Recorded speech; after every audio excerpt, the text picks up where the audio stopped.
The United States top diplomat Antony Blinken is back in the Middle East, urging Israeli leaders to work for a ceasefire. Meanwhile, Israel continues to hit Lebanon. At least 18 people are killed and dozens injured in a strike near the country's largest hospital. And the former boss of the fashion giant Abercrombie & Fitch and his British partner are arrested on sex trafficking charges.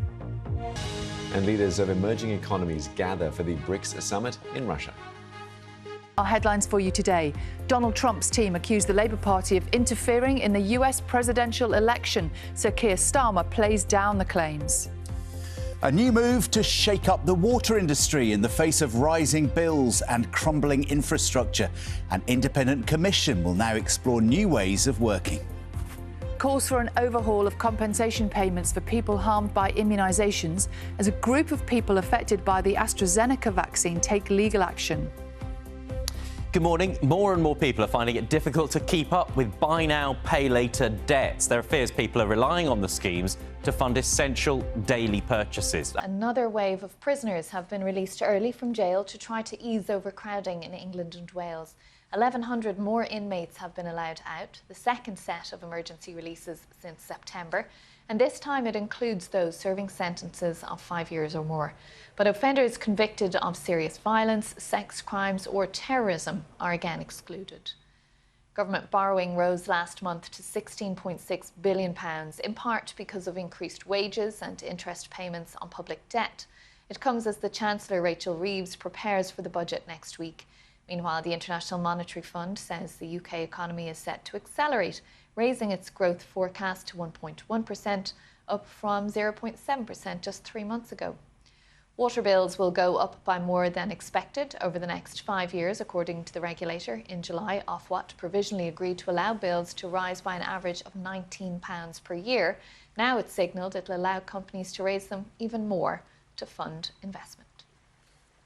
A world-first vaccine for the winter vomiting bug norovirus is to be trialled by thousands of UK adults.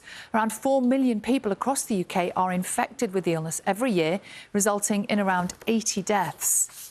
Britain and Germany will today sign what the government's calling a landmark defence agreement aimed at boosting security and investment. Under the plans, Germany will open a new factory in the UK to produce barrels for artillery guns, which will create more than 400 jobs. And German maritime surveillance aircraft will also fly patrols from RAF Lossiemouth in Scotland. King Charles and Queen Camilla have arrived on the Pacific island nation of Samoa for a summit of the 56-nation Commonwealth. Let's have a look at today's paper, shall we? Revelations about Chris Cabba, the man shot dead by police in London 2 years ago, dominate many of the front pages today. The Daily Mail leading on the fact that he was a known gangster. Paper claims his criminal associates have put a £10,000 bounty on the head of Sergeant Martin Blake, the officer who was cleared of his murder. Continuing from that, The Times this morning reports that the Metropolitan Police Commissioner, Sir Mark Rowley, wants armed officers to be exempt from criminal charges in future unless prosecutors can show that they deliberately departed from their training. The Telegraph claims a new treatment for Alzheimer's will be deemed too expensive for use in the NHS. That decision is expected to be published later. And The Guardian reports on a joint warning from thousands of musicians, actors and other creative professionals, including ABBA's Bjorn Ulvaeus and Radiohead's Tom York, who claim that artificial intelligence is posing a threat to artists' livelihoods. It's a really interesting piece, that. They're talking about the fact that computers can now create the music, create the operas, pop tunes, they also everything. Create the show, The don't they? avatars, There's an actual absolutely. show. But they're saying if you don't need artists in the future and it's all going to be done by computer, where does it stop? I say this every time. Where's the magic going, John? Need humans. Need humans, but yeah, maybe fewer of us. Yes, don't say that. More than 140,000 Londoners are set for a pay rise as the London living wage is being increased to £13.85 an hour. That's up 70 pence on the current rate. More than 4,000 employers across the capital have signed up to pay the London living wage, which is voluntary and compares to the statutory minimum wage of £11.44. The head of a London hospital has called on the government to commit to its hospital rebuilding programme in the capital ahead of next week's budget. During the general election campaign, the Labour Party said it would rebuild some of London's hospitals, but didn't put a clear timeline in place or say exactly which hospitals would be included in the plans.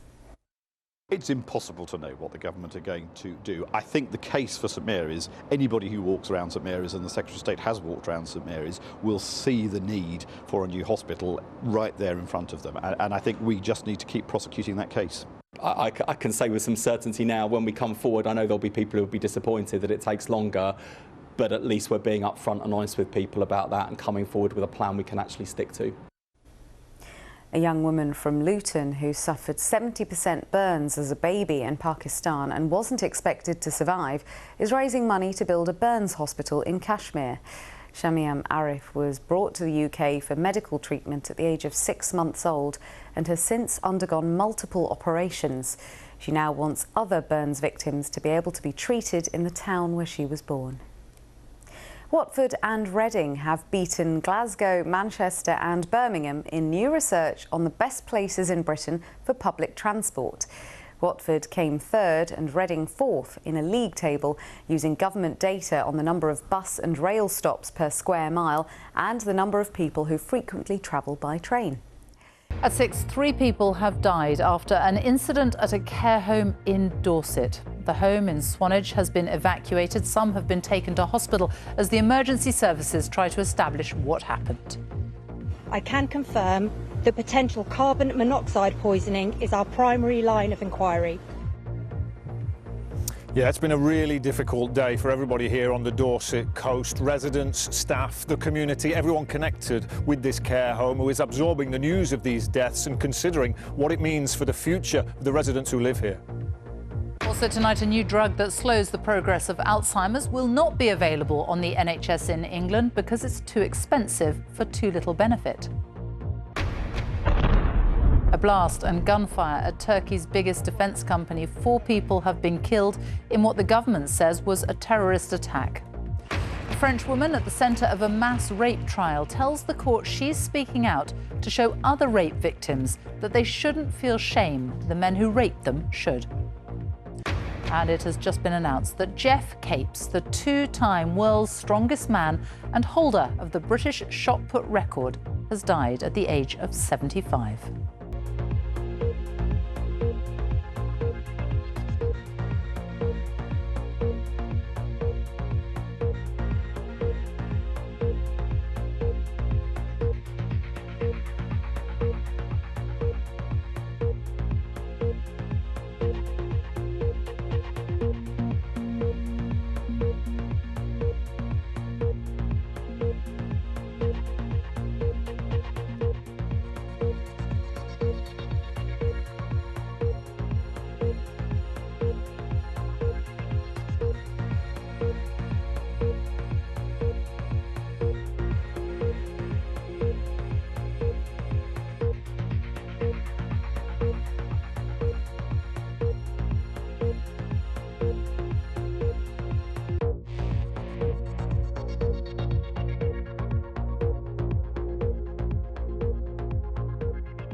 Also coming up this hour, a hole in the wall and floors secured with sticky tape. We're at one of London's hospitals, desperate for government funding to rebuild. More time, effort and money towards keeping the lights on, and eventually there'll come a point where it's impossible in some of our buildings. Also on tonight's programme, following the Chris Cabba case, the Home Secretary announces firearms officers on trial over shooting suspects will not be identified unless convicted. Plus, yeah, I can't believe that we got it. Unbelievable. Into the record books as East Londoner Max Levine becomes the first wheelchair user with a tetraplegic spinal injury to climb Kilimanjaro. A court has been shown CCTV footage of alleged escaped prisoner Daniel Khalif buying clothes from Marks & Spencer and a coffee from McDonald's. The former soldier is accused of escaping from Wandsworth Prison beneath a food delivery lorry in September last year. He also faces charges contrary to the Official Secrets Act and Terrorism Act. Mr. Khalif denies all of the charges. 5 men have been arrested in Luton and North London in connection with the seizure of more than half a tonne of cannabis at Birmingham Airport. The National Crime Agency said the drug had a street value of around £5 million. 11 passengers were arrested in August after 28 suitcases were found to contain cannabis. They've been bailed pending further inquiries. And actor Idris Elba has told the BBC he'll relocate from London to Africa within the next decade as part of his plans to support the continent's movie industry. The 52-year-old Londoner says he wants to leverage his star power to back its burgeoning film business as its vital Africans get to tell their own stories.